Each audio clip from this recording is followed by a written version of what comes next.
ओम शांति। आज हम सुनते हैं 7/9/23 के अनमोल मधुरमा वाक्य। आज सतगुरुवार। आप सभी को जन्माष्टमी की बहुत बहुत मुबारक हो, मुबारक हो, मुबारक हो। बाबा कहते, मीठे बच्चे, विचार सागर मंथन कर श्री कृष्ण और परमात्मा शिव के महान अंतर को स्पष्ट करना है। प्रश्न है, ब्रह्मा बाबा अपने आप से क्या बातें करते हैं और उन्हें वंडर क्या लगता है? ब्रह्मा बाबा अपने आप से बातें करते, पता नहीं क्या होता है जो शिव बाबा घड़ी घड़ी भूल जाता है। ऐसे तो नहीं कि जब आप प्रवेश करते हैं तब याद रहती है, बाबा चले जाते हैं तो याद भूल जाती है। परंतु मैं तो उनका बच्चा हूँ, याद भूल क्यों जाती? क्या मेरी याद से बाबा आते हैं? ऐसे ऐसे बाबा अपने आप से बातें करके वंडर खाते हैं। गीत है, तू प्यार का सागर है, तेरी एक बूंद के प्यासे हम। ओम शांति। शिव बाबा बैठ करके अपने सिक्के लदे बच्चों को समझाते हैं कि गीता का भगवान कौन है। क्योंकि इस समय भारत में अज्ञान अंधियारा, इसको कहा जाता है घोर अंधियारा। फिर सोचना चाहिए ज्ञान का। परमपिता परमात्मा को मनुष्य मानते हैं कि वो ज्ञान का सागर है, नॉलेजफुल है। अच्छा, वो ज्ञान का सागर है, फिर उनसे क्या मिलता है? नदियों से तो पानी मिलता, तो भर भर का स्नान भी करते हैं। तुमको तो ज्ञान सागर से क्या मिलता है? एक बूंद। बाप आकर बच्चों को समझाते हैं कि मैं ज्ञान का सागर हूँ, तुमको एक बूंद देता हूँ। कौन सी बूंद? सिर्फ कहता हूँ कि मैं तुम्हारा बाप हूँ, तुम मुझे याद करो। समझो हम अपने शांति धाम सुख धाम में चले जाते हैं। बाबा को याद करते करते शांति धाम सुख धाम चले जाते हैं। ज्ञान सागर एक सेकंड में जीवन मुक्ति वैकुंठ में भेज देते हैं। घर बैठे भी दिव्य दृष्टि दे देते हैं। मनुष्य तो एक दो को सामने दृष्टि देते हैं, बाबा घर बैठे साक्षात्कार करा लेते हैं। एक बूंद मिलने से तुम यहाँ से उड़ जाते हो ऊपर। यहाँ बैठे बैठे तुम वैकुंठ में चले जाते हो। अब बाबा समझाते, गीता का भगवान कौन? वो है ज्ञान का सागर निराकार। मनुष्य तो गाते हैं श्री कृष्ण के लिए। अब तुम्हें समझना है कि कृष्ण ने तो ज्ञान नहीं सुनाया। पहले पहले तो कहते हैं कृष्ण ने माता के गर्भ से जन्म लिया। कंस हुई थी, फिर आवाज़ हुआ, हे कंस, तुमको मारने वाला आया है। कंस, जरासंध, अकासुर, बकासुर, पाप आत्माएं सबका विनाश करने के लिए उनका जन्म दिखाते हैं। कंस, जरासंध, अकासुर, बकासुर, पाप आत्माएं सबका विनाश करने के लिए उनका जन्म दिखाते हैं। तो श्री कृष्ण ने जन्म लिया, वह तो छोटा था, फिर ज्ञान कब दिया? ये तो युद्ध के मैदान में दिखाते हैं कृष्ण का बड़ा रूप, छोटा तो नहीं देखते। वैसे श्री कृष्ण जयंती के बाद फिर गीता जयंती दिखाते हैं। कुछ समय के बाद जब वह बड़ा हुआ तब ज्ञान दिया होगा। ये भी दिखाते हैं जन्म लिया है। टाइम भी दिखाते हैं रात्रि के समय। यहाँ तुम देखते हो शिव बाबा की पदरामणि होती है, ब्रह्मा तन में अवतरित होते हैं। कोई को पता ही नहीं कि कब आते हैं, कब प्रवेशता हुई। शिव बाबा तो बच्चा बनता नहीं, वह तो बूढ़े वानप्रस्थ अवस्था में आते हैं। कब आया उसकी डेट ही नहीं। कृष्ण की तो 30 तारीख है, वह गर्भ से पैदा हुआ। यहाँ शिव बाबा तो ज्ञान का सागर है, उनका छोटा रूप तो है नहीं जो बड़ा होकर फिर ज्ञान सुनाए। कृष्ण तो मनुष्य था, मनुष्य को कभी ज्ञान का सागर कह नहीं सकते। कृष्ण तो मनुष्य था, देहधारी मनुष्य को कभी ज्ञान का सागर कह नहीं सकते। श्री कृष्ण का जन्म तो स्वर्ग में हुआ, वह किसको राजयोग सिखाते। श्री कृष्ण का जन्म तो स्वर्ग में हुआ, वह किसको राजयोग सिखा न सके कि खुद ही राजा है। बराबर तुम जानते हो कि इस समय निराकार शिव बाबा आकर हमें राजयोग सिखाते हैं, पतितों को पावन बनाकर राजाओं का राजा बनाते हैं। उस हद के रात और दिन तथा बेहद के रात और दिन का अर्थ भी फर्क है। उस हद के रात और दिन तथा इस बेहद के रात और दिन के अर्थ में भी फर्क है। ये है संगम। जबकि ब्रह्मा की रात पूरी हो, ब्रह्मा का दिन शुरू होता है। ये है बेहद की रात्रि, अज्ञान अंधकार, सज्जु में सोजरा। बाप कहते मैं आता हूँ, मेरी कोई विशेष तिथि तारीख नहीं है। कृष्ण राम आदि की तो तिथि तारीख है, मुख्य ही दो, श्री कृष्ण और श्री राम। अभी कृष्ण जयंती आती है तो उनको समझाना है। कृष्ण तो छोटा बच्चा है, रात दिन तो ब्रह्मा का गाया हुआ। ब्रह्मा का दिन श्री कृष्ण, ब्रह्मा की रात है ब्रह्मा। श्री कृष्ण सज्जू का फर्स्ट प्रिंस, ब्रह्मा है लास्ट जन्म। ब्रह्मा ही फिर सो कृष्ण बनता है। संगम युग पर शूद्र से ब्राह्मण, ब्रह्मा ही फिर सतयुग में श्री कृष्ण बनता है। कृष्ण की रात व कृष्ण का दिन नहीं कहेंगे। यह है शिव जयंती व शिवरात्रि कहो। शिव जयंती कहना ठीक है, ये भी समझाना होता। वह गर्भ में तो आते नहीं हैं, साधारण तन में आते हैं। कृष्ण की तो 8 पीढ़ी चलती है, सतयुग में तो 8 जन्म चलते हैं। छोटेपन में उनको मोहन अथवा कृष्ण कहते हैं। जैसे प्रिंस ऑफ वेस्ट है, जैसे पहले गद्दी इंद्रप्रस्थ की, प्रिंस ऑफ इंद्रप्रस्थ, इंद्रप्रस्थ का फर्स्ट राजा, फिर वह प्रिंस से किंग होगा। कृष्ण अक्षर नहीं, फिर महाराजा नाम गाया जाता है।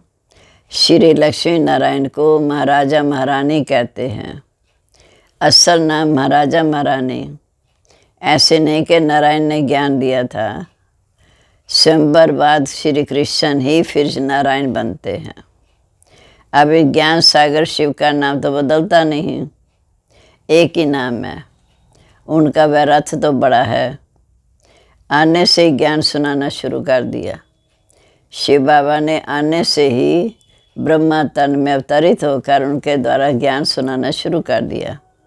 ये ब्रह्मा तो कुछ नहीं जानते थे। समझ में आता है कि इनमें आया हुआ है जो वो साक्षात्कार कराते हैं, दे रहे हैं। ये साक्षात्कार का राज अथवा ये नॉलेज शुरू में पहले समझ में नहीं आता था। ब्रह्मा बाबा कहते हैं कि साक्षात्कार का राज अथवा ये नॉलेज शुरू में पहले समझ में नहीं आता था। बाबा अपना अनुभव बताते हैं, ब्रह्मा बाबा, कि शुरू में जब बनारस गए तो दीवारों पर गोले आदि निकालते थे, पर समझ कुछ नहीं आता था कि ये क्या है, क्योंकि ये तो जैसे बेबी बन गए। शिव बाबा ब्रह्मा द्वारा साक्षात्कार में चित्र बनवा रहे थे, तो नया जन्म लिया ना। कहते हैं ना बाबा, हम 8-10 मास का आपका बच्चा हूँ, तो मैं भी छोटा बच्चा हो गया। पहले कुछ समझ में नहीं आता था, ये ज्ञान की बातें और थी। अभी तो सीखते सीखते कितने वर्ष हो गए, अभी बाप की बातें समझ में आती हैं। बच्चों का श्री कृष्ण जयंती पर समझाना है, बच्चों को श्री कृष्ण जयंती पर समझाना है। चित्र तो बराबर हैं, झाड़ में देखो ऊपर ब्रह्मा का चित्र है, मक्खन तो ये हब कर लेते, मक्खन तो ये हब कर लेते, विश्व के मालिक बने का मक्खन है।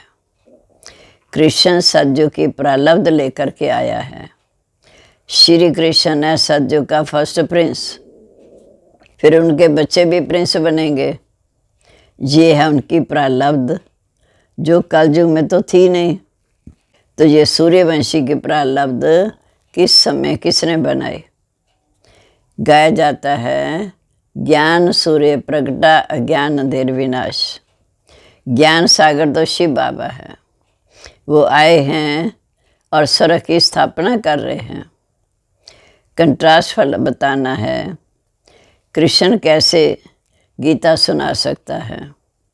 पहले तो बच्चा है, गर्भ में आया, फिर दिखाते हैं वहाँ कंस जरासंध आदि थे, वहाँ तो कोई असुर हो ना सके, सतयुग में तो कोई असुर हो ना सके।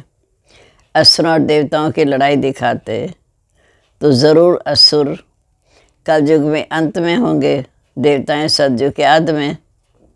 दोनों की लड़ाई तो लगी नहीं, दोनों की लड़ाई तो लगी नहीं, बराबर लड़ाई बराबर है। देवताएं तो जहाँ हो ना सके, असुर दिखाते हैं कलयुग में, सतयुग में देवताएं। असुर और देवताओं की तो लड़ाई लग ना सके, बराबर ये महाभारत लड़ाई है।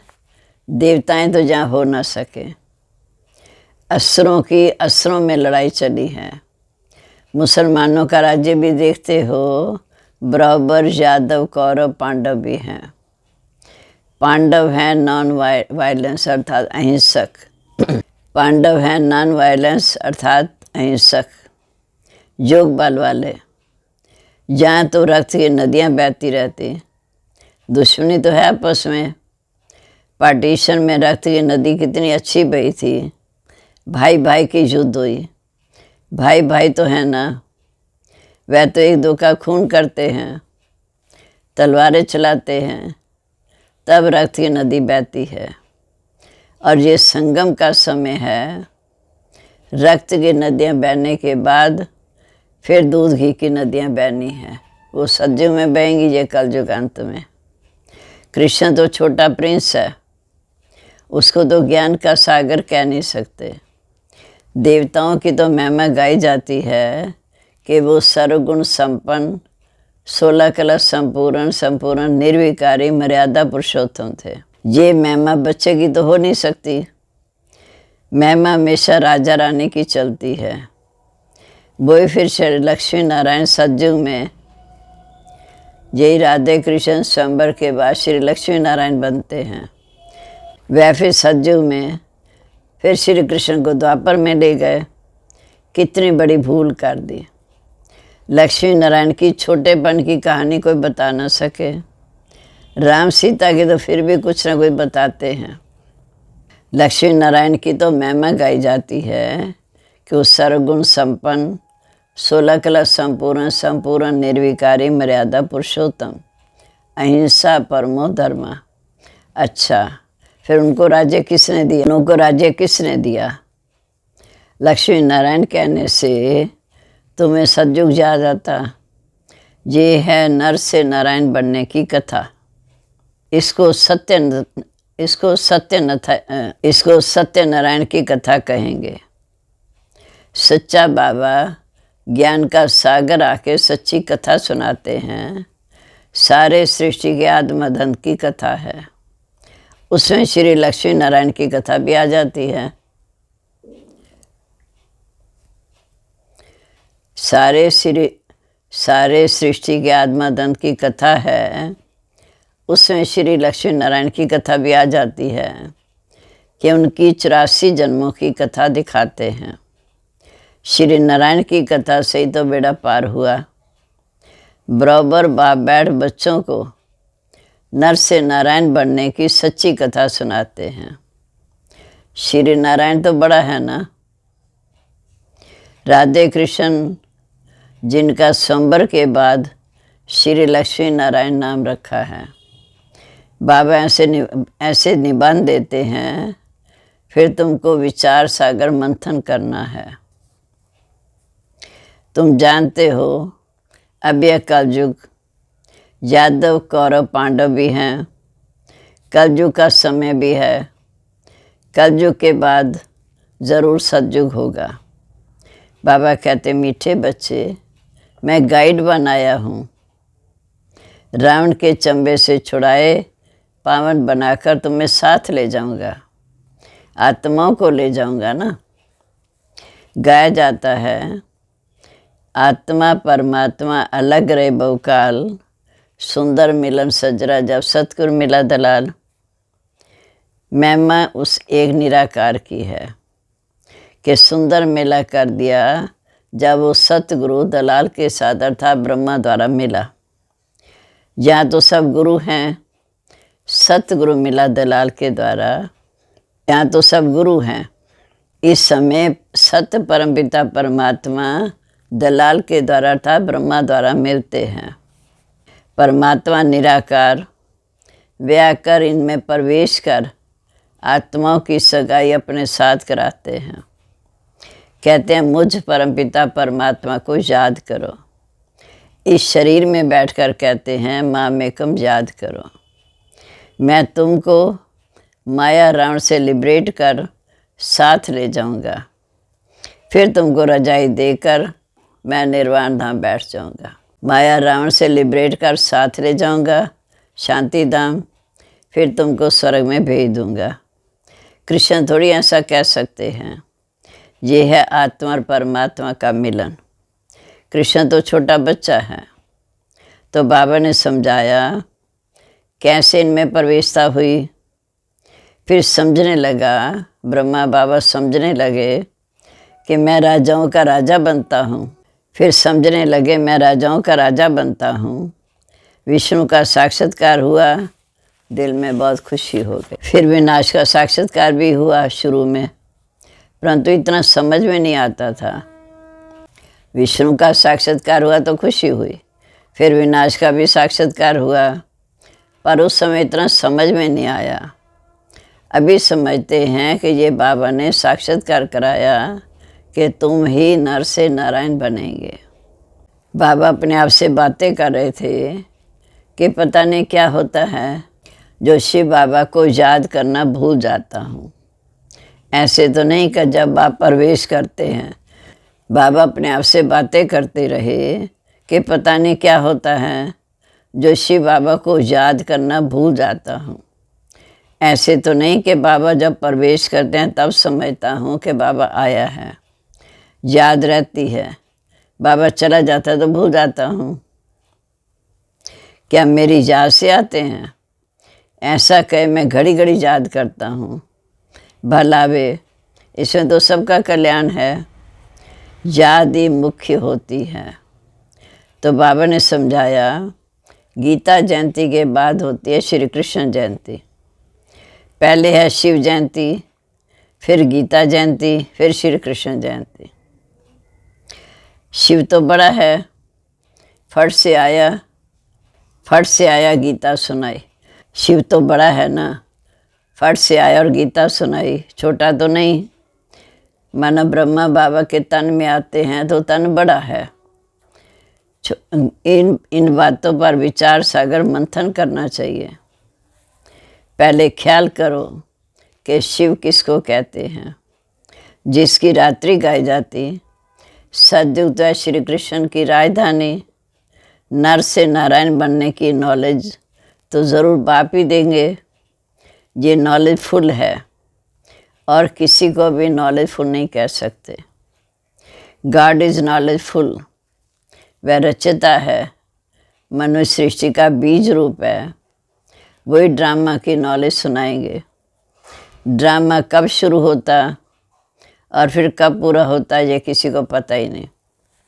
सतयुग से कलयुगांत तक वर्ल्ड की हिस्ट्री ज्योग्राफी कैसे चलती है ये कोई समझा ना सके। सुनाए वो जो त्रिकालदर्शी हो। त्रिकालदर्शी तो कोई है नहीं सिवाय एक शिव बाबा के। वही तुमको आकर त्रिकालदर्शी बनाते हैं, अर्थात तीनों कालों का ज्ञान देते हैं। अच्छा, मीठे मीठे सिक्के लदे बच्चों प्रीत, माता पिता बाप दादा का याद प्यार, गुड मॉर्निंग। रूहानी बाप की रूहानी बच्चों को नमस्ते। हम रूहानी बच्चों की रूहानी बाप दादा को नमस्ते। नमस्ते बाबा, गुड मॉर्निंग। अब धारणा के लिए मुख्य सार। पहला, मास्टर नॉलेजफुल और त्रिकालदर्शी बन श्री कृष्ण और परमात्मा शिव के महान अंतर को स्पष्ट कर। पहली पॉइंट है, मास्टर नॉलेजफुल और त्रिकालदर्शी बन श्री कृष्ण और परमात्मा शिव के महान अंतर को स्पष्ट कर घोर अंधेरे से निकालने की सेवा करनी है। दूसरा, बाबा जो ऐसे निबंध देते हैं उस पर विचार सागर मंथन करते रहना है। ख्याल करना है कैसे हम किसको समझाएं। अभय वरदान। अभय वरदान। सतगुरुवार प्यारे बाबा का वरदानी हाथ सिर पे रख हम ये वरदान सुनेंगे।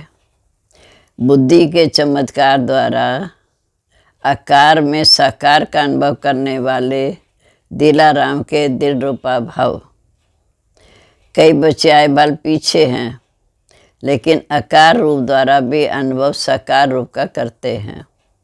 ऐसे अनुभव से बोलते हैं कि हमने साकार से पालना ली है और अब भी ले रहे हैं।